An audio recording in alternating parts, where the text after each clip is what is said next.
Oh, I think it worked that time. Went live a second ago. I tried to go live a second ago and it said error.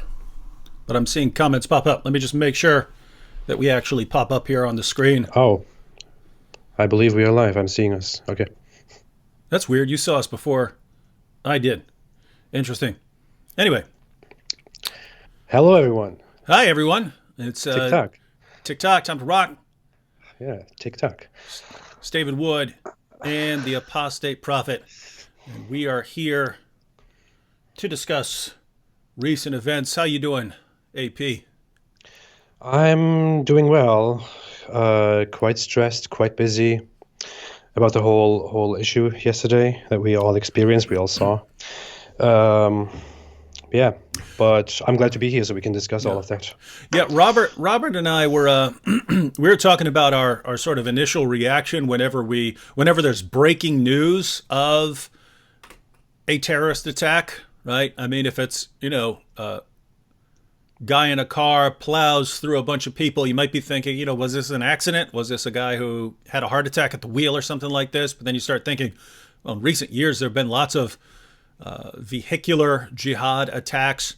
But sometimes when you hear about a terrorist attack, I start to think, well, historically in recent years, the violent, bloody terrorist attack tend to be done in the name of Islam. But you do have other people who can carry out terrorist attacks. But then when you hear about a mosque being attacked, you still have to wait for more information to come in, because this could always be a Shia attacking a Sunnis or Sunnis attacking Shias. Most mosque attacks, as far as I know, are carried out by rival Islamic groups. So what were you thinking when you started to see the news? Well, I don't know. I was busy doing something completely different. I wasn't even on my phone. But as soon as I saw on Twitter trending that there has been an attack or a shooting in a church in New Zealand, I first thought, New Zealand? Yeah. That doesn't make sense. Yeah. And but at first, I don't know. I didn't really know what to think. I started getting into it, reading about what's really happening, who's responsible, how many people died, what happened to the shooter, and it didn't take very long for me to land on the live stream that the guy was doing, in which he was, filming himself shooting those people with a camera on his head or whatever it is. And I don't know. I would still advise everyone not to watch it at all. It is extremely disturbing. Extremely disturbing.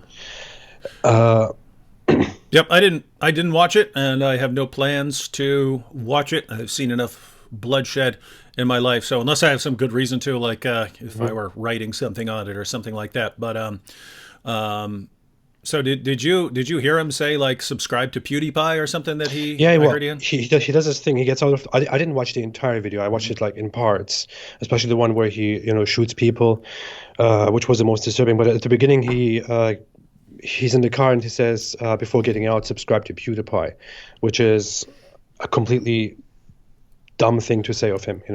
It's obvious why he does that. He wants to invoke the names of people that will bring him attention, and the whole PewDiePie versus T-Series thing that has been going on is kind of a thing to him, apparently, kind of a white against others thing apparently to him, which is why he also wants to mention that and show his support to PewDiePie, to someone who is an amazing human. I really like PewDiePie for what a great guy he is. He's a funny character and all, but he's genuinely a good person, and invoking his name in that moment was really a disgusting thing to do. And well, he seemed to be, like, in his manifesto and a lot of things, trolling a lot of people. Seems to be doing a lot of trolling, messing with people he acknowledges that he's basically trying to get everyone enraged against each other to try and speed up this whole breakdown and everyone turning against each other and turning violent. So it's actually sad that seems to be what's actually happening. Yeah.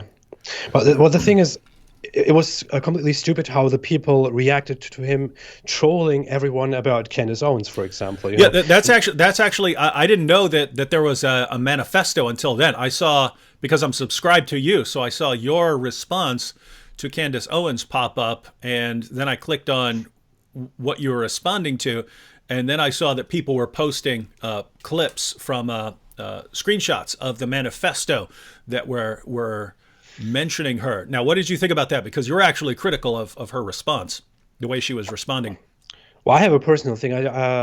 But I have a personal thing. That aside, I don't like her. I don't like how she discusses things, what she represents, and all.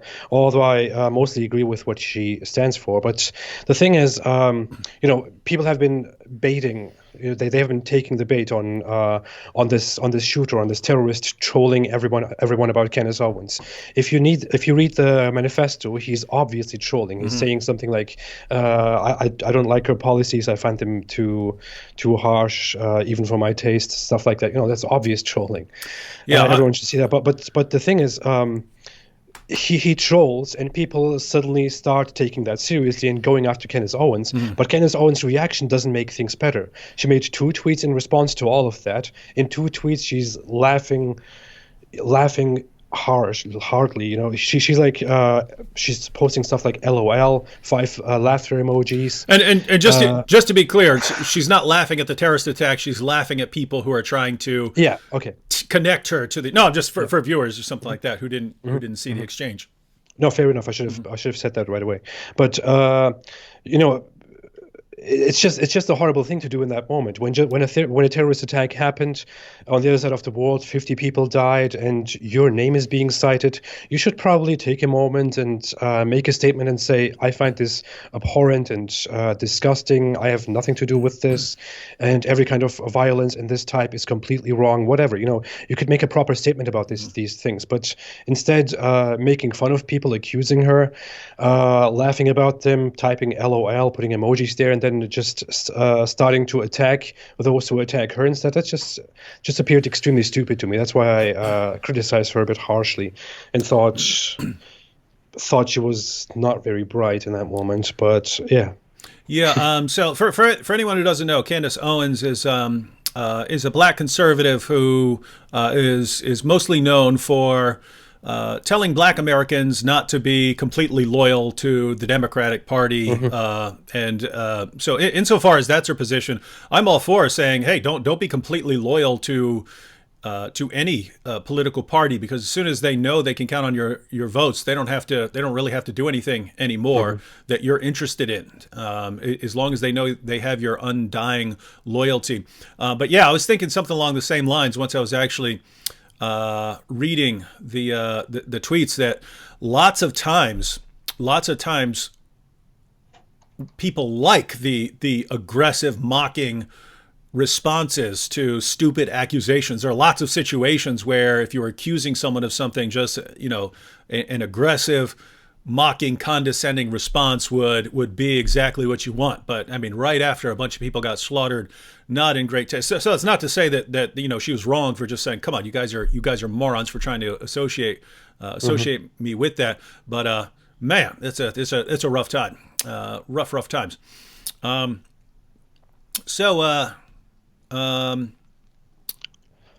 looking at comments here. We already have people saying we should be deplatformed. Which is weird, because I don't feel like laughing right now. I don't feel like laughing. You were just talking about the video, and this guy posted video of him killing tons of people, and here we have Ijaz Ahmed, time to kill this channel, talking about killing, and he's like, time to kill this channel. Now, I really want to go here on a rant about this thing. I mean, it's people have been saying so much stuff since yesterday, since the incident happened, about who is responsible for this. They have been blaming regular, normal critics of Islam. So many people have been mentioning me in tweets and saying, "Are you happy now?"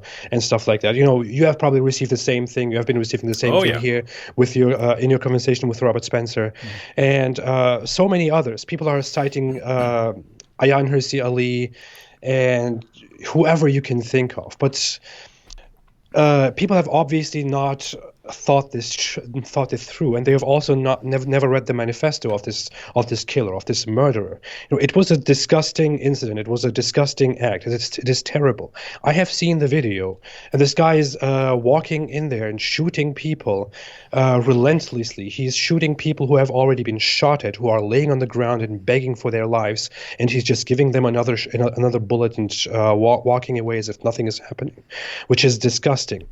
None of us regular critics of Islam have ever advocated this kind of violence, and we are opposing Islam because Islam is morally questionable, morally problematic, because it is violent, because it is a violent ideology and a very intolerant ideology. How does it make sense that we are linked to a person who responds to Muslims with this kind of sick, twisted, extreme violence?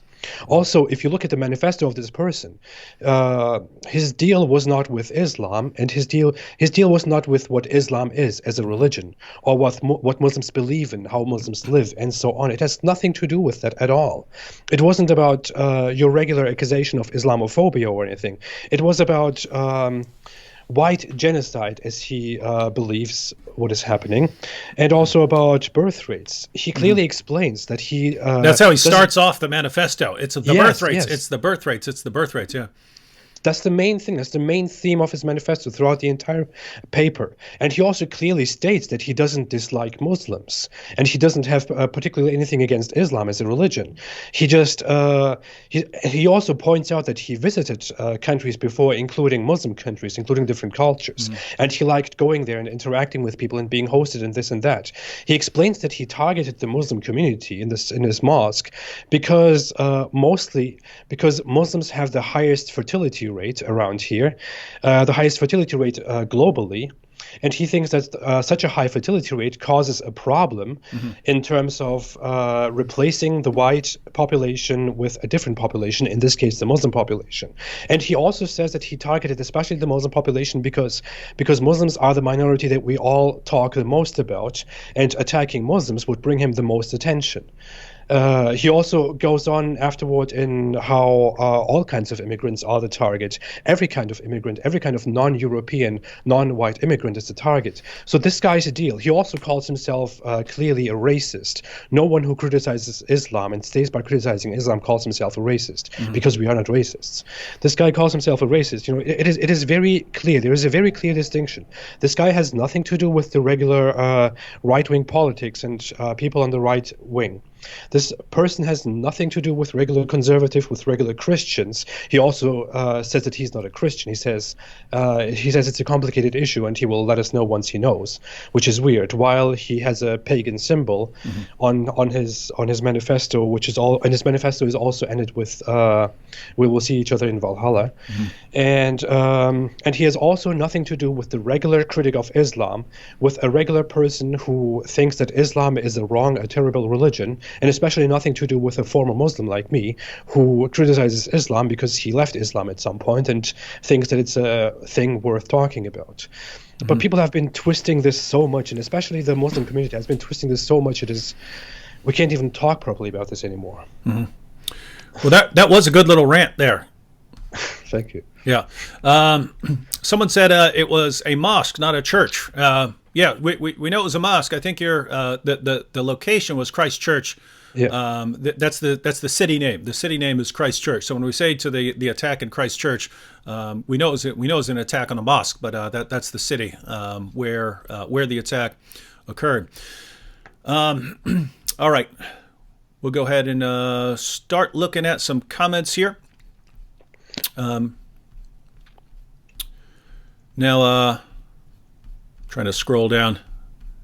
That was a lot of comments really fast. Oh, we have 1,100 people in here. No wonder. Oh. All right. Thanks everyone for coming. Yeah, I'm trying to scroll past the hellos and stuff like that. Oh, we got Abdullah Samir in here. Oh, you have a live stream with him too. Yeah. He says David Wood has the strength of 30 men doing 3 live streams in a row. Abdullah. Well, when I do a live stream with Sam, I just end up doing like 3-hour live streams. So then if you separate them and then it's 3-hour-long live streams, well, it's not terribly bad. Actually got an interesting one here from an atheist. So Nick Burke says, "Gentlemen, I, an atheist, have no love for Islam. But what do you think about sharing a minute of silence with us in memory for the innocents targeted in this attack?" Is everyone cool with that? Because I'm absolutely, I think Sure, that's a fine idea. sure, So, all sure. right, everyone, we're gonna have a minute of silence here. If you're Christian or you believe in God, this would be a good time to pray. If not, it's you can remember the victims and so on. So, we'll go ahead and take a minute of silence here.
All right.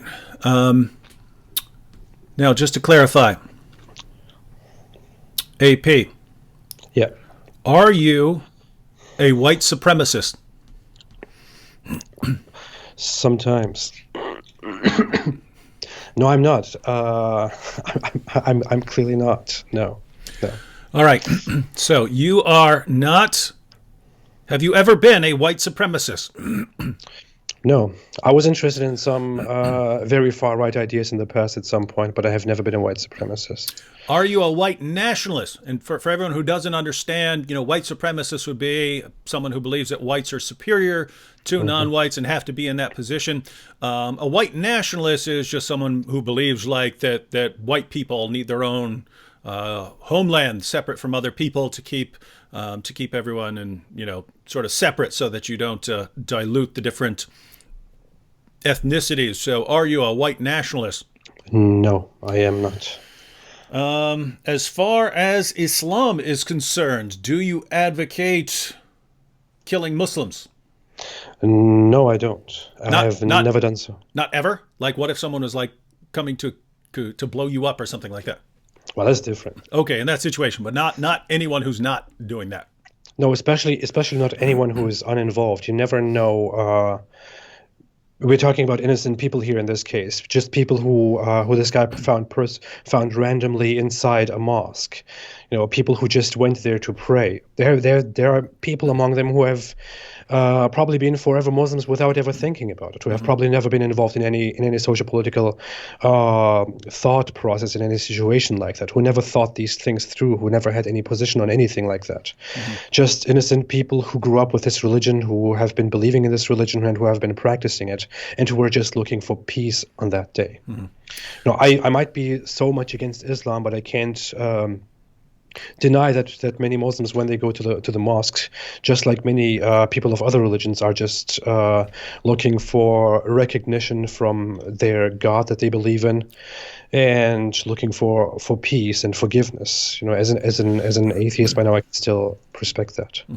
Yeah, and just to clarify for everyone, my view is when I talk about Islam being a bad and oppressive ideology, I view most Muslims as kind of like victimized by that ideology. So I don't look at a Muslim like even it's kind of rough because even if we're talking about ISIS, now I don't believe that you should show much mercy to ISIS jihadis who are coming to kill you. But it's always in my mind. I'm always think about what kind of upbringing and what kind of brainwashing occurred in this person's life throughout his life. Now, to be clear, you could always have a psychopath who was just born violent and stuff, and he goes out and decides to join the movement.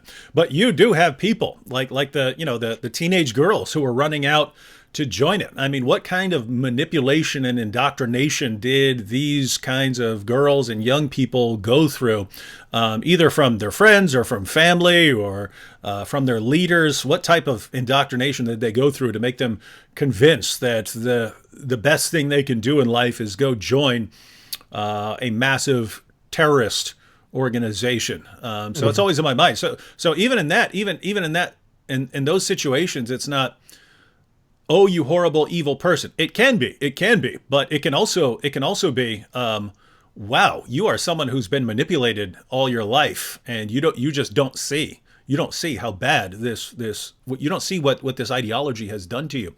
And so, yeah, so as far as us criticizing Islam, this is not about, oh, we hate all people or something like that. In fact, I wanted to point this out, AP, and I'm sure this will come up again. When we hear from Muslims, right? When we hear from Muslims, because I hear this over and over again, right? That by criticizing Islam, it's people like us who produce attacks like these. And if you think about the assumption there, right? Because I mean, that idea is totally insane to me. I mean, I spent years doing philosophy and teaching philosophy, and all philosophers do is criticize ideologies. That's pretty much all you do, right? You come up with your argument and you send it out to other people specifically with the goal of, hey, find any flaws in my position here. Shoot it full of holes if you can, because I want to know where the weaknesses are. So the idea that if you're criticizing a position, saying that position is false, or that position is, in the case of Islam, even dangerous in its teachings, the idea that therefore you hate people is so strange to me. But I think what underlies this, as far as the Muslim response is, in Islam, if you say, oh, you've got an opposing ideology, that is a call for violence on you, right? I mean, if in Islam, if I say, oh, you reject Muhammad, or you've left Islam, well, the mentality is, as far as the ideology is concerned, you can have individual Muslims who have different positions, but as far as the ideology is concerned, if you've got a different ideology, that is a call to go out and fight, because that's the position in Islam. And I think they attribute that to us. In other words, in Islam, yes, if you're a pagan, I have to go out and fight you. Therefore, when you're criticizing my ideology and calling it false, you're saying that people need to come and attack me. And, oh, look at this guy, he went out and attacked us. You see, that's your fault for criticizing my ideology.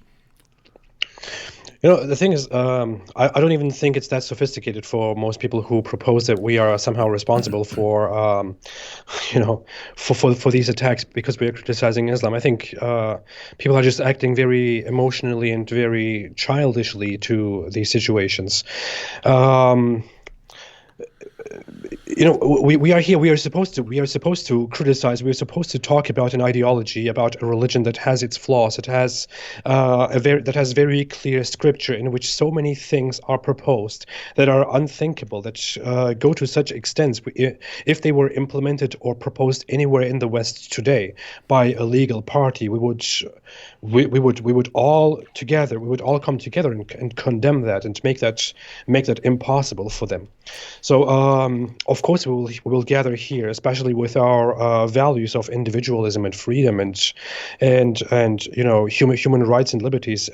Of course we will come together and criticize Islam, which is an ideology that proposes things like death for apostasy, or death for your appearance, or your sexual behavior, or your sexual choices, or your religious choices, and your words, everything, whatever. It's a religion that basically punishes thought and behavior and words with death. Of course, we will be sitting here and criticizing that. We would just as well be criticizing Nazism if it was just as big as a problem. That doesn't mean we ever advocate the killing of people who find themselves under the umbrella of Islam and somehow believe in some form of Islam, who are mainstream Muslims or even fundamentalist Muslims or other Muslims, less religious, moderate Muslims, whatever they are.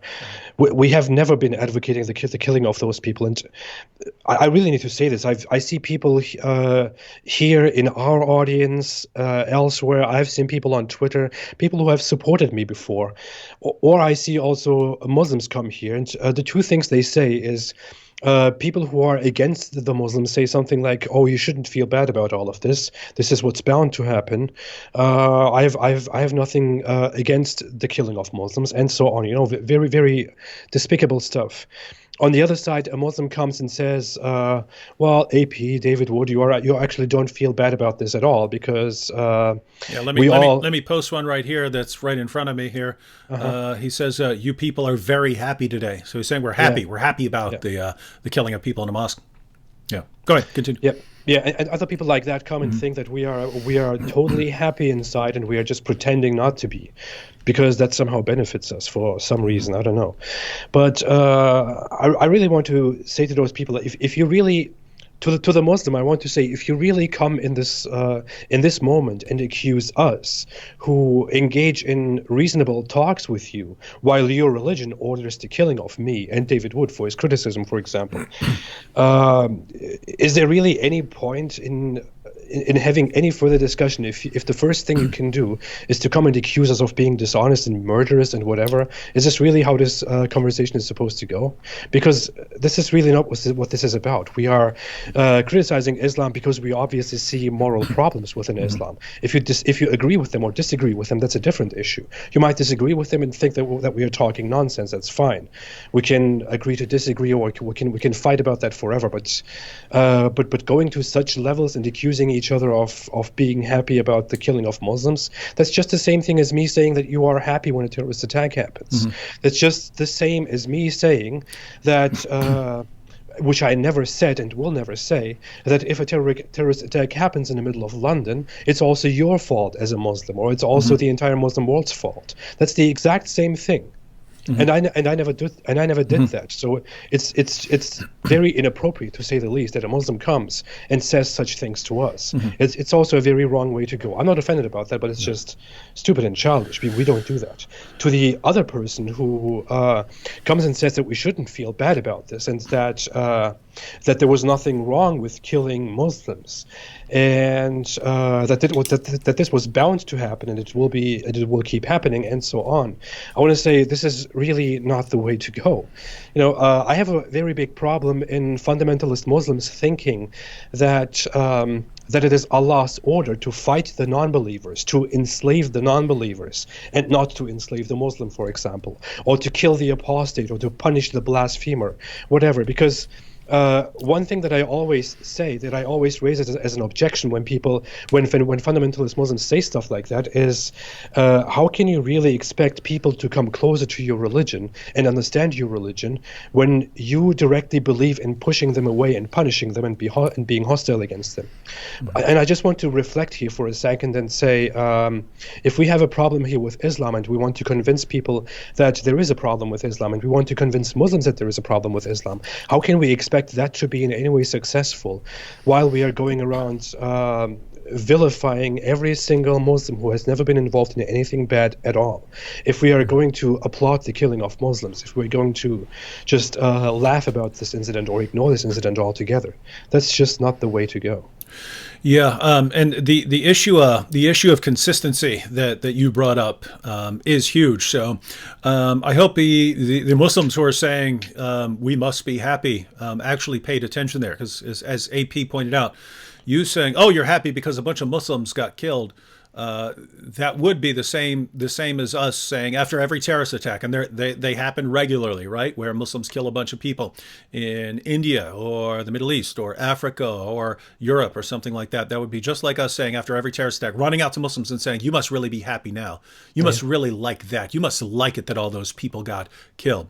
But we don't do that, right? We understand that there are lots of Muslims who don't approve of violence. That's why we go after the ideology and the things your prophet said, rather than individuals who can often believe all kinds of things and reinterpret text and so on. But notice that that's exactly what you guys do, right? What you would condemn us for it, right?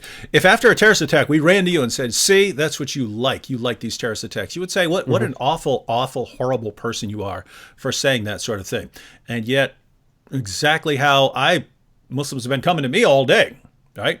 That's all. This has been happening all day long. So yeah, just think about that. And the other issue of consistency that might want your comments here on. Think about the hypocrisy here, right? So this is another issue of consistency.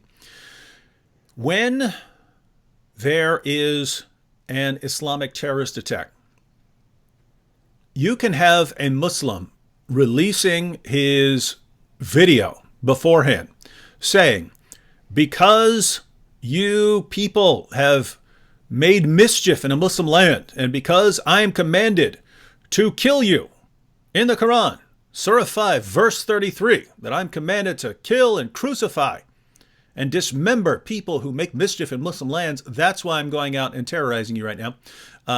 Or it doesn't matter what they're quoting. If they're quoting Muhammad saying he's been made victorious with terror, Muhammad saying that he's been commanded to fight people until they say there's no God but Allah, and that Muhammad is his messenger. It doesn't matter what they're quoting. And when we say, oh, here's an Islamic terrorist attack, you say, nope, you guys are racist, you're bigots, clearly a problem here. You guys are only saying this. You guys are only saying this because you're bigots against Islam. And yet, if there is a guy who comes along who is a white nationalist, right? His motivation is a motivation that AP and I do not share by any means. Not in the slightest. Yeah, not even slightly. If people kept intermarrying and producing offspring until the entire world were somewhere in the middle, some sort of middle ground, wouldn't concern me at all, right? The amount of melanin in your skin is one of the least concerns in that I would ever have to deal with. But you've got a white nationalist saying that he's killing mainly to get everyone turned against each other, so that white nationalists will eventually rise to power and push out all the brown people. You will not hesitate. Muslims will not hesitate to say that, nope, that's our fault. So Muhammad actually commanding jihad, terrorism, terrorist attacks, violently subjugating the unbelievers, that has nothing to do with Islam. But a white nationalist who has nothing to do with our ideology and nothing to do with our methodology, because we don't believe in going out and killing, we are responsible for him. Just notice the hypocrisy there. Notice it, because if you all catch on, right? If we're responsible for something like that, all the more you would have to say Islam is responsible for all of these terrorist attacks that are carried out in the name of Islam. Oh, and by the way, someone pointed out, I scrolled past it, but someone pointed out that shooter would have hated you too, AP. Absolutely. Yeah. Absolutely. He wouldn't have cared about me being an ex-Muslim. He would have cared about me being a Turk, which he very, very widely mentioned in his manifesto, for example, and would shoot me without even thinking about it. Mm-hmm. By the way, the same would be true of Abdullah Samir, who's going to be on at 10 o'clock. This guy would not be on any of the sides of the people who are a lot of the former Muslims who are out there criticizing Islam. We need to stress that, really. We need to stress it again and again. This guy's problem was not Islam. His problem was not merely the Muslim population. His problem was skin color. It was as something stupid as skin color, and heritage, and race survival, and whatever. And his main target, Muslims, he chose that target only because that target was currently the most popular one, and was the one with the highest fertility rates. But all of the people who are not white and not European were all in his target. So he doesn't care about whether you're a Muslim or a non-Muslim. He doesn't care about whether you're an ex-Muslim or a Muslim. If I stood before him in that case, there on that day, he would have killed me as well. Yeah, so we hope that's clear to everyone that this is a guy whose concern about Muslims was not the ideology, was not Islam. It's just that Muslims have the highest birth rates. And he didn't get that from himself. That's according to Pew Research, right? Muslims have the highest birth rates. And so his concern was, well, even though we meaning him, meaning white people in New Zealand, even though we currently outnumber the Muslims, if they have the highest birth rates, then it is a matter of time. It might be a century, 2 centuries, 3 centuries, but if they maintain the highest birth rates, they will eventually outnumber us, in which case we'll be in all kinds of trouble. And so his view was, it's similar to I think it's actually a myth. I think the frog would jump out of the pan, but there's an old story that they tell us when we're kids that if you put a frog in boiling water and you turn up the heat slightly so that the heat slowly increases, you can actually boil that frog to death. I think I've read that that's not actually true. The frog would eventually jump out. But I don't know about that. But I wonder about the guys who actually perform the experiments, bunch of sickos.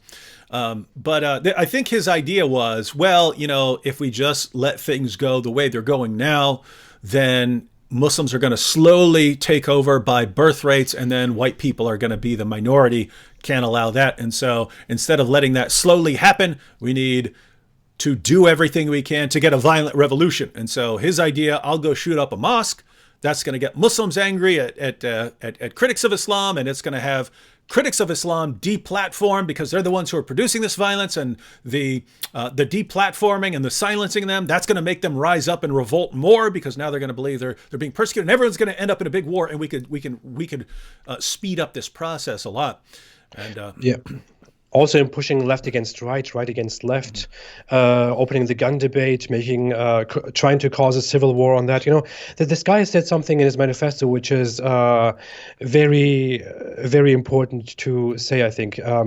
As said, he mentioned that he chose Muslims because that would bring attention to the case, and because Muslims have the highest birth rate, and that after going after Muslims for the beginning, people would also go against all the other immigrants and so on.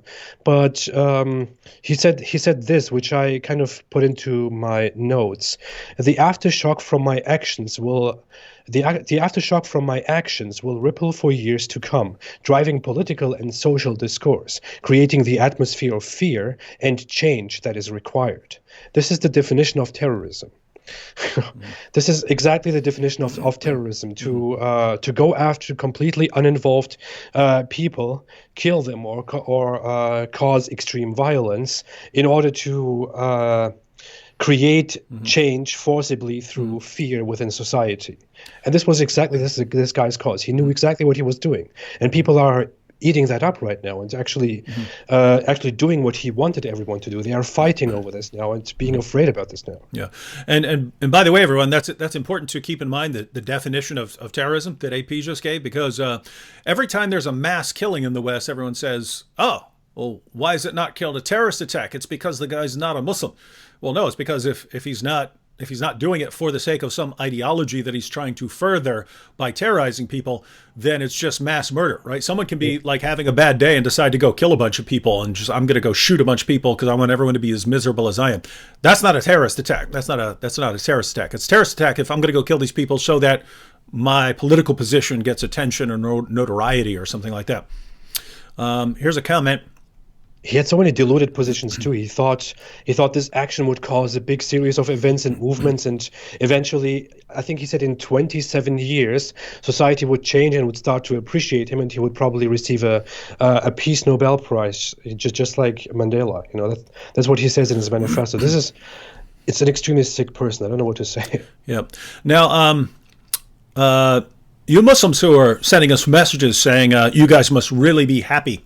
I just want to go ahead and state my view. APs will be slightly different, but I'm a Christian, so I believe that human beings are created in the image of God. I'm commanded to love everyone, even my enemies, to seek the good of all people, to do everything I can to live in peace with all people. So when people get slaughtered by some total moron, no, that's not something I get happy over. But since AP brought up consistency earlier, here's another example of that.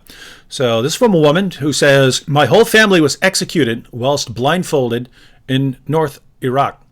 I lost my family and parents because of Muslims. I came to Australia as a refugee and as an orphan at the age of 5. Islam is terror. So, What would it be like for me to say, this must make all you Muslims in the chat happy? Would never cross our minds. Would never cross our minds to say something like that. Yeah. Quick comment here. Hello, Apostate Prophet or David Wood. Have you ever heard of the Hegelian dialectic? Of course, I've heard of the Hegelian dialectic. The PhD in philosophy, and I did quite a bit of work on the German idealists. But we're not answering questions about philosophy now. So we're trying. Oh wait, I get it. Oh, I get it. Okay, he's applying this to the historical situation that we're in right now. Yeah, I'd have to think about that in order to actually apply that. AP, we want to get to some more questions, but we were gonna end this live stream at 9 o'clock, so we got about 19 minutes left. But before we take comments, one thing I wanted to make sure that you addressed is what do you think the solution is? Because a lot of people really think, if you're criticizing Islam, then you must be for killing Muslims and all kinds of things. And that's clearly not our position. But a lot of people think that because you're saying Islam is a threat. You're saying it promotes jihad. So obviously you're saying it's a danger. What are you saying? What are you saying should be done in response to this? So what would be your position as far as dealing with Islam and the global threat of terrorism and things like that? Well, the thing is, it's definitely not violence. We can talk about whatever that should be. What I'm doing is only. That's the thing about me. That's the thing about my YouTube channel, for example. I criticize Islam and I point out every week so often about I point out every week how bad Islam is, about how it has so many problematic rulings, how it causes so many problems around the world, and I'm still going to keep saying that no matter what happens. And but while doing that, I'm also not trying to kind of push my agenda. I'm just, my aim, my goal, my dream is to see every person slowly or very quickly leave Islam in this world and leave Islam behind and go toward a new future without an ideology like Islam that divides us and tries to control us and tries to violate our rights and our lives so much in the future. That's my only issue. I don't think there is an immediate solution that we could propose. I think immediate solutions within society, within politics, can always be discussed depending on situation, for whatever is pragmatic. Whether it comes to the hijab in society or the Quran in society. Practicing Islam in society, mosques in society, Islamic centers, and so on. But I don't think I can propose an immediate solution. The only thing I always say is, as a prophet, I predict that Islam will end within the next 200 years, and I just want to help make that happen much, much quicker, and want to inform people around the world about what Islam is, about the flaws within Islam, about the moral problems within Islam, because I have sympathy for humanity, for humankind, for people in general. I don't despise anyone, and I don't despise Muslims either, and I don't want to see them killed, because that won't make anything better. That will just shut down and make worse the entire dialogue that we are trying to build here. That's the opposite of the solution. That's definitely the opposite. I'm trying to tell people about Islam and trying to encourage them to leave Islam behind and to oppose Islam wherever it is, and to talk honestly about Islam. That is my solution. Mm-hmm. And so you believe that there is just to be clear, you believe that there is a peaceful, because this is something Robert and I were discussing with some people who don't believe that there's a peaceful solution to the jihad terrorist threat. And to add a qualification, to be clear, yes, I believe that governments do need to respond to terrorist attacks and terrorist threats, that police do, that government organizations need to do that, and that if someone is coming at you and you have an opportunity to stop someone, tackle someone, stop a terrorist attack, yes, that's obvious situation where you need to get physical. But apart from things like that, you're saying that you believe that Islam can be dealt with and undermined and refuted as an ideology peacefully without actually going on killing sprees. At large, yes, but when we come to things like radical extremist mosques within a country like London, for example, where they are organizing very obvious extremist activities and recruiting people and going around saying we will destroy America and destroy the UK, and are involved in illegal activities, I believe that they should be surveilled. I think that that it should be cracked down, and I think that that the state should very carefully be cracking down on clues of active terrorism, on active Islamic terrorism and Islamic extremism within the country. I certainly do believe that, but I don't believe that we should be fighting Islam violently in general. So, as far as mosque surveillance, that would just be like monitoring people to make sure that they are that they're not breaking the law, right? Yeah. Okay, yeah. so that's not going out and I'm attacking. not going towards that direction. Yeah. Now, I think the disagreement that arose during the live stream with Robert Spencer, as far as our discussion with the people in the chat who kind of think that we're delusional if we think that there can be a peaceful solution to the jihad terrorist threat. I think it's like they think we're kind of gambling, right? Like, we don't actually know this. We don't know that we can defeat Islam as a violent ideology through peaceful means, and so I think they're kind of convinced that we're gambling, right? Like, okay, if you guys believe that you can refute this ideology, and then you're not going to, you're going to have jihadis going around blowing people up in the name of Allah, but you guys can't be absolutely sure of that, and so it's like we're gambling, right? Like, because if we're wrong, and then Islam takes over, and well, see. You should have just gone on a killing spree, and that would have solved the problem. Yeah, I think that's the idea, and my response to that is, as I discussed in the live stream with Robert Spencer, is that guys, if we're wrong and you just can't refute Islam, you guys got the future to. You guys got the future for your violent bloodbath. You could do that in the future, but right now we're the first generation with the opportunity to even try to refute it as an ideology, right? We're the first generation that has open access to Muslims in every Muslim country in the world through the internet, right? This is the first generation where Muslims across the world can sit there and watch videos by the apostate prophet. You couldn't do that before. You couldn't do that before the internet. And we're the first generation that has open access to the Muslim sources. Right? These texts were translated very recently, and within our lifetimes. So we're the first generation that has open access to Muslims around the world. We're the first generation that has open access to their sources. So the question would be, if you think, well, it's too late. It's too late to deal with it as an ideology and to just refute it as an ideology. How do you know? How do you know, right? Because that's a huge step to advocate going on a killing spree. You don't come back from that. You don't come back from going on a mass killing spree around the world and going around killing people around the world. You just don't come back from that. So before you ever, and no one else does either. Yeah, yeah, they certainly don't. So you don't. Before you go to that, you should. I don't know. If you got an ideology that is as silly as Islam, and you can refute it with something as simple as mockery and reading the source. I mean, I don't get the degree of laziness, right? You're saying, look, read the sources and go out and refute the ideology. No, it's too much work. Let's just go out on a killing spree. Oh, wow.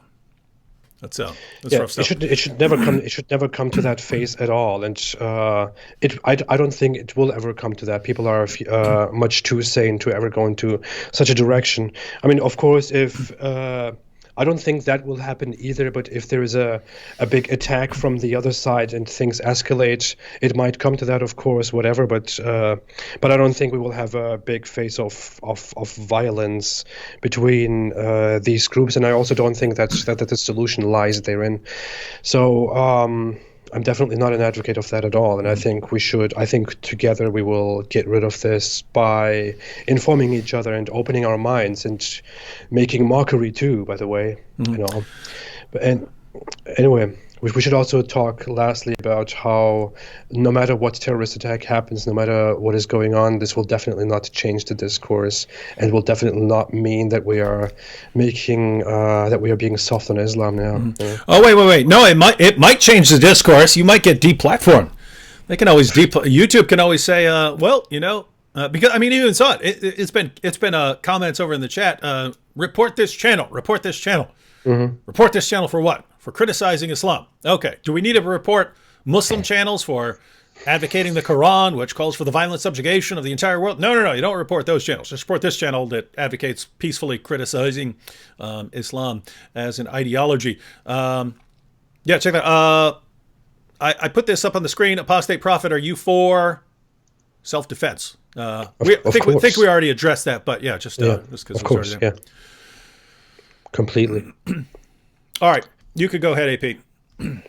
Well, I don't know. I think we are almost at the end. I want to say we talked. I meant a little more on that. That it's not going to stop the discourse. Oh yeah, I wanted to hear more on that because that's a huge issue.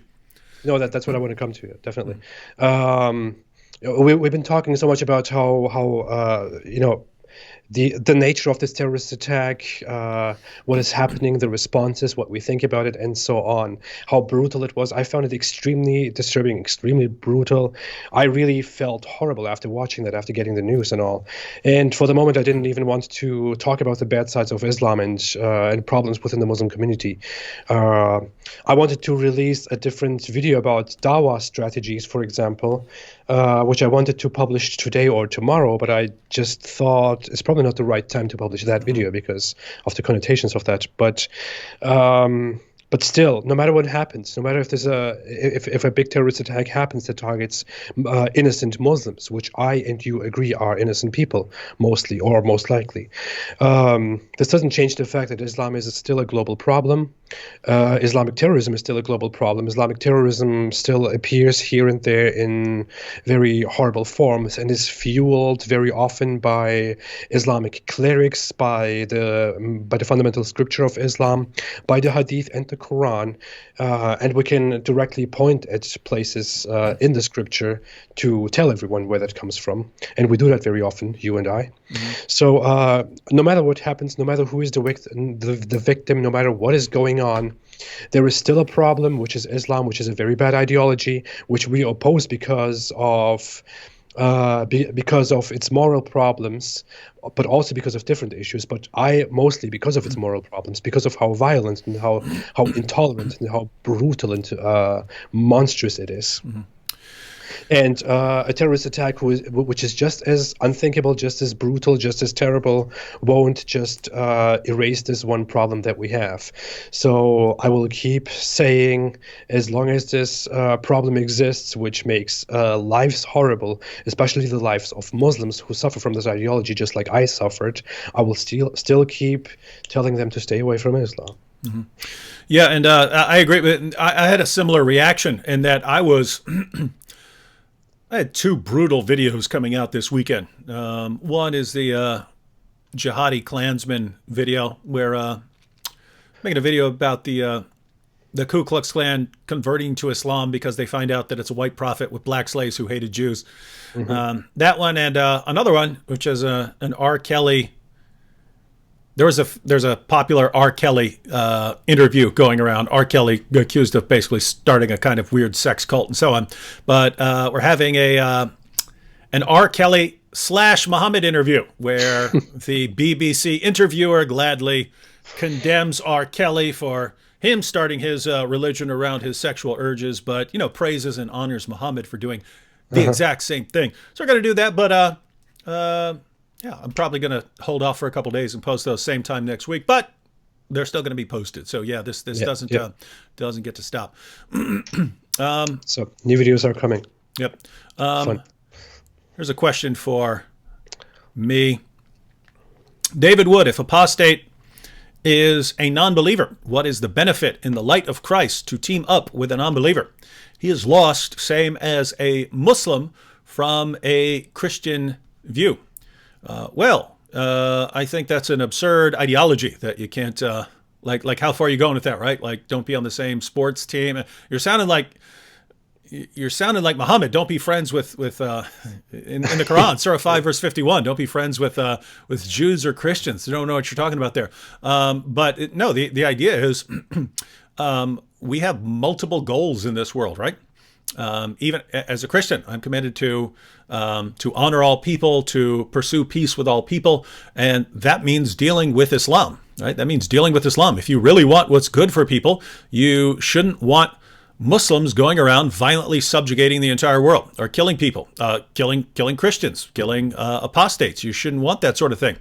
And therefore, if someone like the apostate prophet is good at getting information about Muhammad out there and good at undermining Islam as an ideology, why, in the name of common sense, would I want to say, nope, giving you the cold shoulder, man. I don't care if you're the best person in the world at refuting Islam.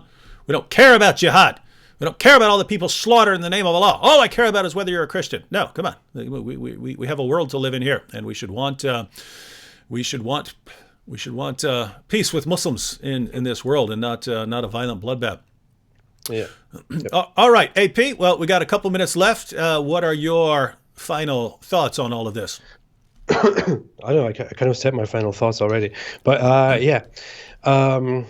Again, what happened is disgusting. It is brutal. It is horribly wrong. It's definitely not the way to go. It's a horrible way to go. Mm-hmm. But what happened also has nothing to do with what David Wood and I are doing, for example, and nothing to do with what many other critics of Islam are doing. Especially it has nothing to do with anything ex-Muslims are doing. It is not a common conservative, not a common right-wing position at all. It is very, very far off the far right, to say the least. It has not even much in common with people who are labeled far right. The person who did this used Muslims and used Islam, used many names, including PewDiePie, Trump, Candace Owens, and so many others for more attention, and in order to cause chaos, which is the primary purpose of terrorism, which the terrorist also acknowledges to commit. And his ideology is eco-fascism, which, if people try to look that up more, is also very, very contrary to the regular conservative standpoints. Beyond all of that, he tried to cause division within society. He tried to cause fights between left and right, and immigrant and non-immigrant, white and non-white. And it seems like on some levels he has achieved that on Twitter, at least, and on the dishonest, dirty, thirsty, hungry mainstream media. I would just humbly ask people not to get into that, not to do what this disgusting terrorist wanted people to do, because you're not doing anyone a favor. We are having a problem here. We need to talk sanely about this problem, and we need to analyze it. We need to be honest about it. We need to solve it, and we need to prevent further incidents like these. Besides that, this is also not a reason to say that that people like him are the only violent ones in the world. There are so many other violent ones, including people who do this in the name of certain religions that we have also seen very, very often over the last centuries. And don't accuse us, don't accuse anyone, deal with the problem, and stay away from Islam. Yeah, absolutely. And so everyone, as AP pointed out, this man's goal, his agenda, his motivation for the attack was to divide people, get everyone set against each other, have everyone attacking each other. Don't fall for that. Don't fall for that. If you see people who are attacking other groups, then just make sure that you point out, hey, you're doing exactly what this guy wanted right now. And instead of attacking everyone else, we should be looking into various ideologies and what leads to these kinds of attacks so that we can deal with them. So thanks to AP for joining me now. Thanks to everyone who joined us in the chat. Still have 1,300 people who are live. For those of you who Want more? I'm going to be live once again at 10 o'clock p.m., this time with Abdullah Samir. By the way, when we agreed to have a live chat yesterday, I didn't know you would have such an Islamophobic person like Abdullah Samir on here. Yeah. You wouldn't have joined. You wouldn't have been on if you'd known that. Yeah. He's too extreme for me. But way too extreme. Yeah, way too extreme. But still, shout out to Abdullah Samir. Yeah. Thanks for having me, David. Thanks, everyone. All right. See everyone in an hour. Stay away from Islam.